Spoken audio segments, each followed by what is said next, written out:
மாண்புமிகு மன்னராட்சி முதல்வர் அவர்களே, மாண்புமிகு திரு முத்துவேல் கருணாநிதி ஸ்டாலின் அவர்களே, பேர மட்டும் வீராப்பா சொன்ன பத்தாதவர்களே, செயல்லையும் ஆட்சியிலையும் அதை காட்டணும் அவர்களே. ஒன்றியத்துல பாஜக ஆட்சியை ஒரு பாசிச ஆட்சின்னு அடிக்கடி அறைகூவல் விடுத்துவிட்டு இங்க நீங்க பண்ற ஆட்சி மட்டும் என்னவா? அதுக்கு கொஞ்சம் கூட குறைவில்லாத அதே பாசிச ஆட்சி தானே.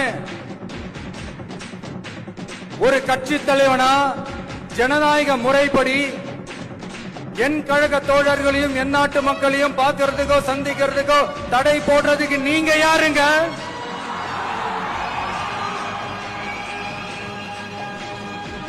தடையை மீறிய மக்களை பார்க்கணும்னு முடிவு பண்ணிட்டா போயே தீருவேன். சட்டத்தை மதிக்கணும்ன்ற ஒரே காரணத்துக்காக அமைதியா இருக்கிறேன்.